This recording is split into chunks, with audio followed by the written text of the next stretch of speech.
Now that is what you call a sweep.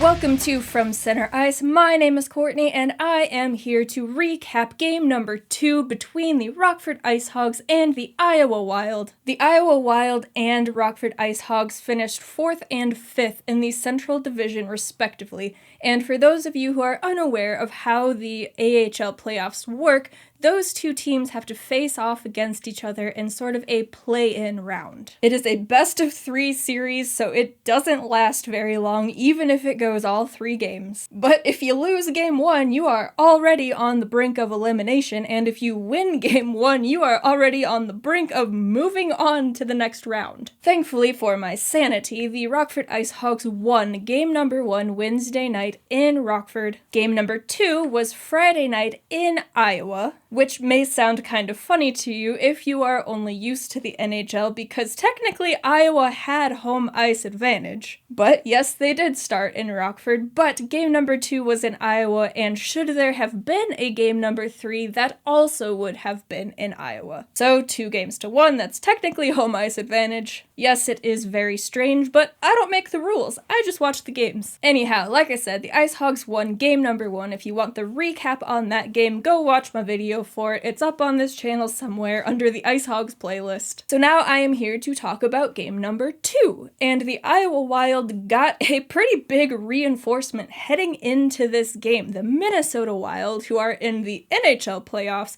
sent down rookie skater Sammy Walker. During the regular season for Iowa, Walker had 27 goals and 21 assists for 48 points, which is a lot of production. And seeing as game 1 went to overtime, so that's about as close as you can get between these two teams, Iowa adding a player like that who can certainly put up points was something that the IceHogs would have to keep an eye on. Even better for Iowa, and perhaps worse for the IceHogs, is Sammy Walker had 9 power play goals in the regular season. Now, the Hogs don't always take a ton of penalties, but as I mentioned in my video for game number 1, this Iowa Wild team is really good at getting under the skin of the IceHogs, and they're very good at drawing penalties against them. So you had to assume that was part of the game plan heading into game number 2. But the game started, the IceHogs came out with some really good energy. They were controlling most of the play to start the game. They had really good pressure going on the forecheck. Neither team was really getting a whole lot going offensively, but the IceHogs did hold a 4-0 shot advantage 5 minutes into the game. And for any of you that have kept up with the IceHogs for a while, or have listened to me talk about the IceHogs for a while, you know it is not very often that they outshoot their opponents, and it can get very frustrating. They have gotten better at that this season, thank goodness, but seasons past, it was just a mess. But even though the IceHogs were controlling play, they were getting more shots on goal. 5 minutes and 49 seconds into the first period, Iowa has an offensive zone draw in the left face-off circle.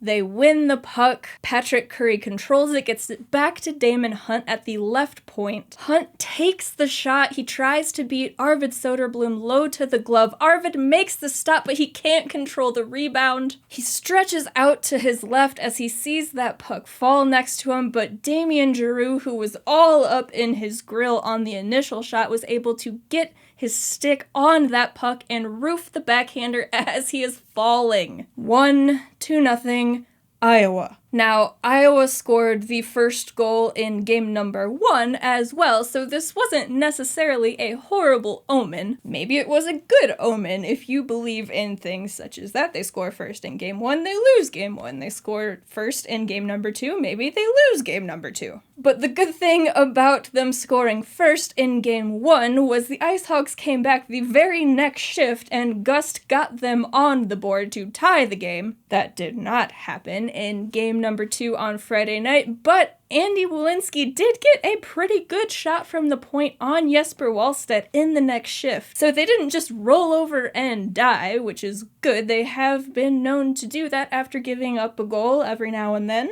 But that did not happen in this game. They kept pushing. And instead of Iowa forcing the IceHogs into making mistakes and taking penalties, Marco Rossi took the first penalty of the game for Iowa after he high-stick DJ Busdecker behind the play. Now, who am I to tell a very highly regarded prospect what to do, but in a do-or-die game, maybe taking penalties behind the play isn't the best idea? Even though on this power play, the Wild almost got a short-handed goal when about 45 seconds into the power play for the Hogs, Lukas Reichel had the puck just inside the offensive blue line. He makes a no-look backhanded pass to not one of his own teammates, but an Iowa Wild player. That player being Michael Milne, and he is in on Arvid Söderblom with a short-handed breakaway chance. Thank goodness, Arvid Söderblom was up to the task. He shut down the shot, so the game remained only 1-0. Had that puck gone in, making the game 2-0, we could see a much different outcome in this one. But 17 minutes and 27 seconds into the first period, while they are still on the power play,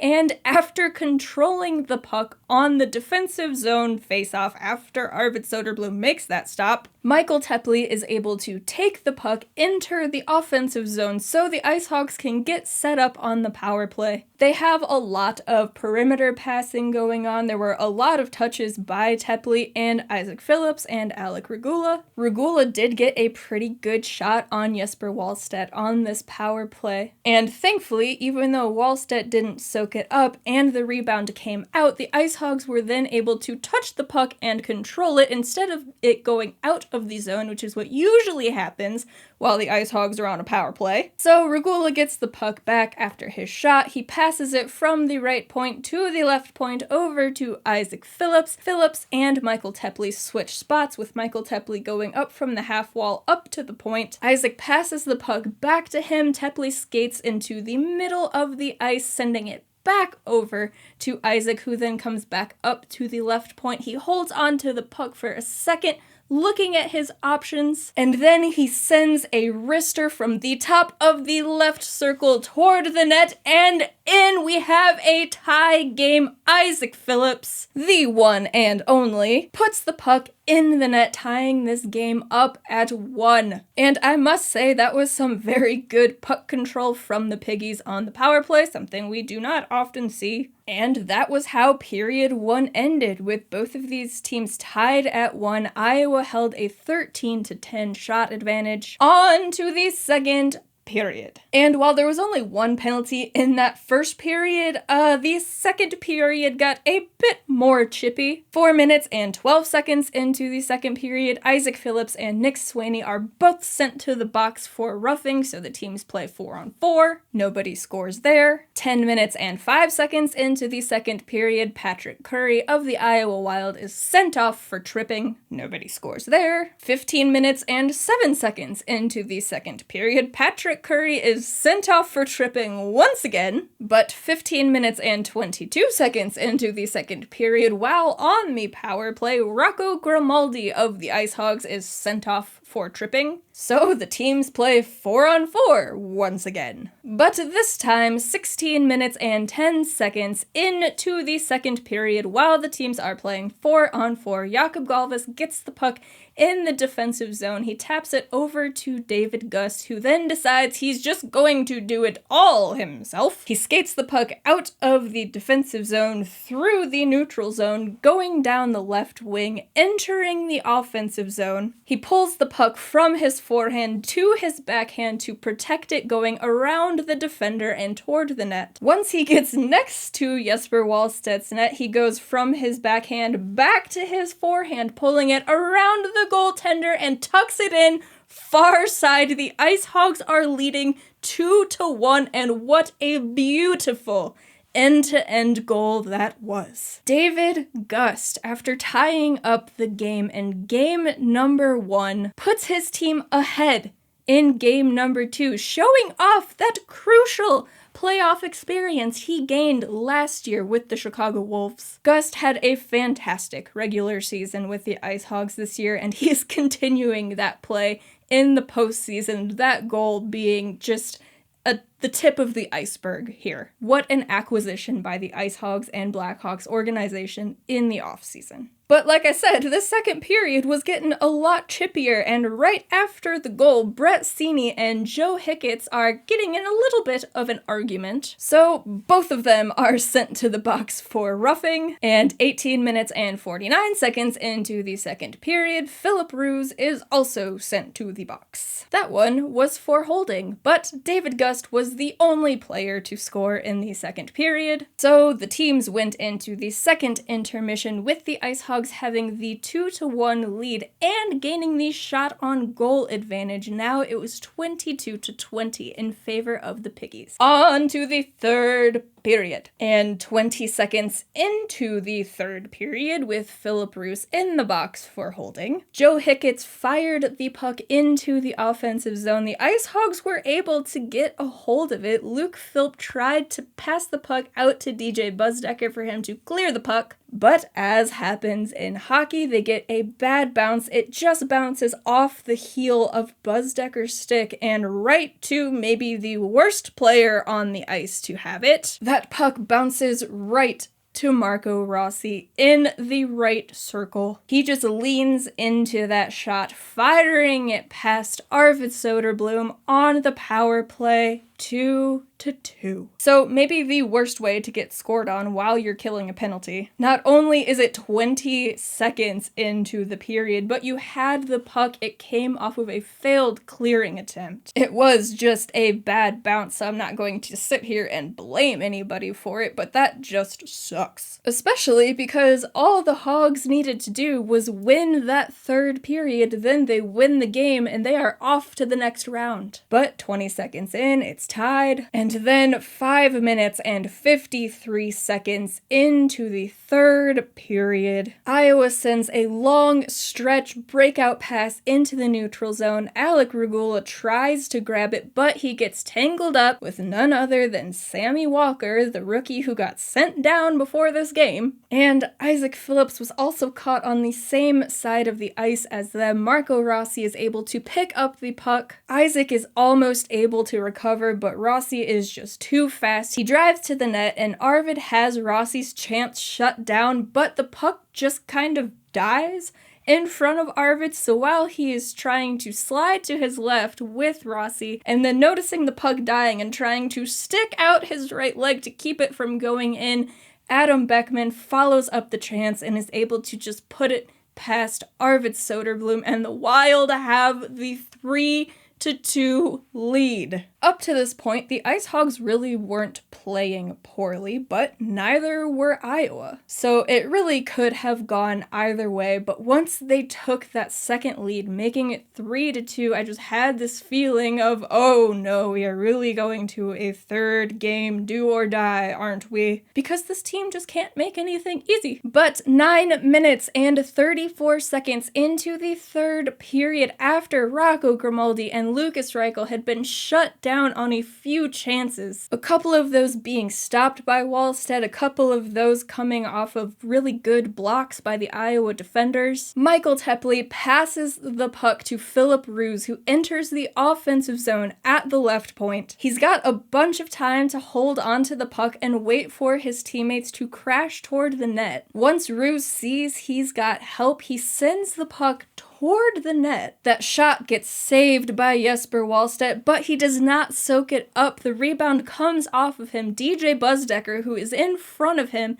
is able to tap the puck slightly over to his right, where Michal Teplý is also standing. And with just that small, smart tap of the puck, Michal Teplý has a wide open side of the cage. He puts that puck in the net. This thing is tied once again 3-3. That was Michal Teplý's first professional playoff goal, and it was a huge one. And that third line of Busdecker, Teplý, and Robinson has been huge in these two games against Iowa. And they come up big once again right there. Both teams have some scoring chances in the final half of the third. Lukas Reichel kind of turns up the skill trying to cut through defenders and put this game away himself. He's been fairly quiet in this series. I kind of expected to see more from him on the power play, but he did start to wake up there at the end of the third, which was good to see. Hopefully he takes that going forward. But neither of these teams can score to close out the third period. So once again, a game between the Rockford IceHogs and the Iowa Wild goes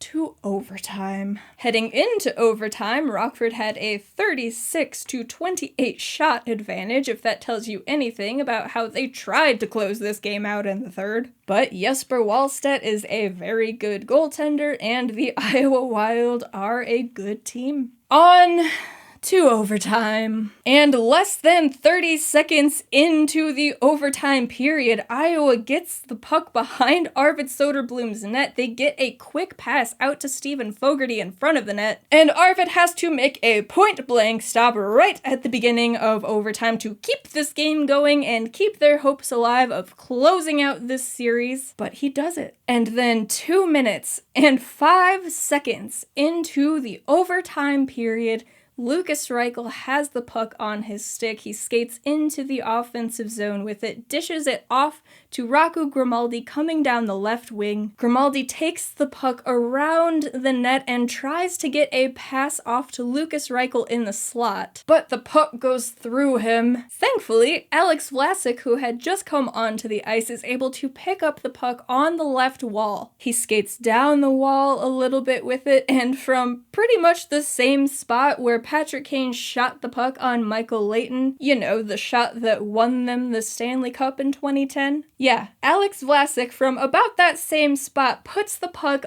on the net. It goes off of Buddy Robinson's skate, who had crashed to the crease. The puck goes in the net. The IceHogs win in overtime. They sweep the Iowa Wild, and they are on to the division semifinals to face off against the Texas Stars. Woo! They did it! Again, 2 overtime games in this series with Iowa. 2 overtime wins. 2 points in overtime from Rocco Grimaldi, him getting the game winner in game number 1, getting an assist on the game winner in game number 2. This is why they picked him up at the trade deadline. The playoff piggies remain alive, and now they are moving on. And of course, it is always the Texas Stars. Last season in the play-in round, the IceHogs faced off against the Stars. They won that series, sweeping them. Then they moved on to the next round and got swept by the eventual Calder Cup champions, Chicago Wolves. And if you recall, the last time the IceHogs made a deep run in the playoffs, when they got to the Western Conference Final, they got beat by the Texas Stars, who went on to the Calder Cup final, where they got beat by the Toronto Marlies. But it just seems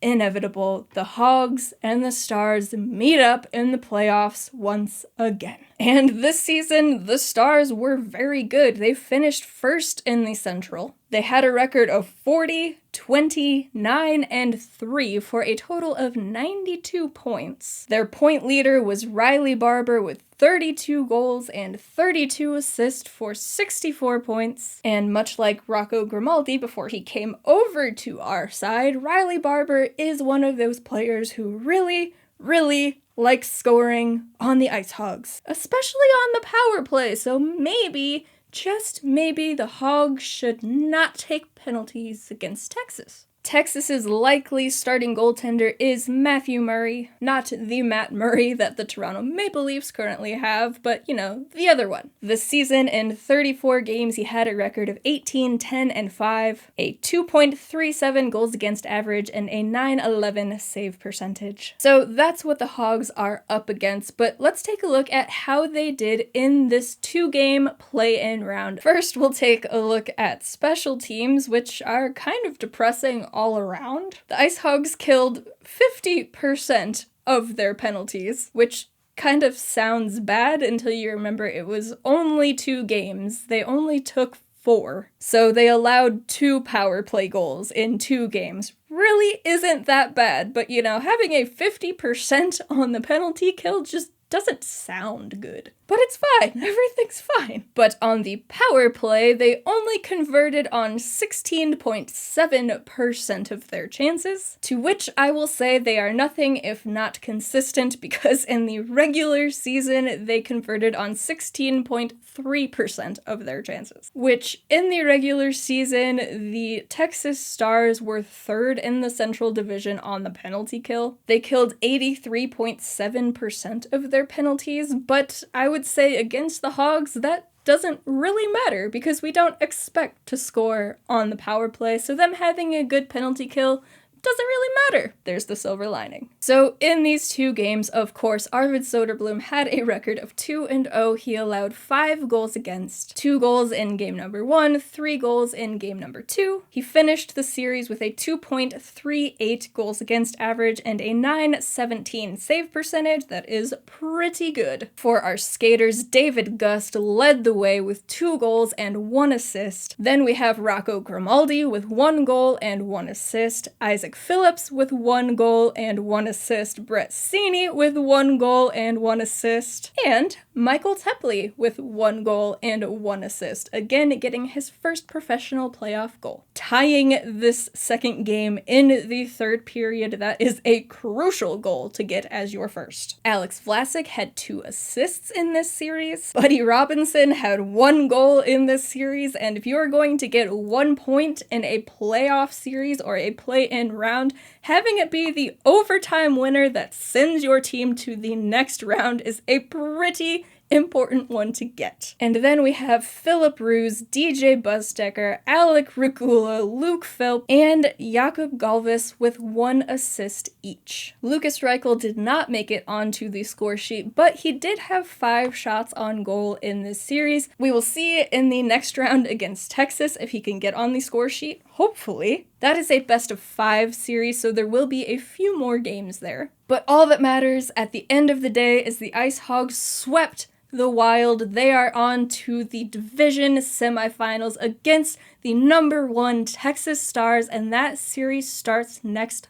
Friday. All of that being said, thank you all so very much for tuning in. I appreciate each and every one of you. Shout out to the Iowa Wild for 2 very hard-fought games. If you would like to hear more from me or from Center Ice, you can head on over to FromCenterIce.com. There's links to all of the places you can find us over there, or if you look down in the description of this video, you can find links to all of our social media pages. You can go ahead and follow along on those. But that being said, that's going to do it for me in this video. I'm going to stick this thing in the edit machine just like the last one, and it is time to watch Game 3 between the Toronto Maple Leafs and the Tampa Bay Lightning. Wish my sanity well, my friends, and I will catch you all in the next video.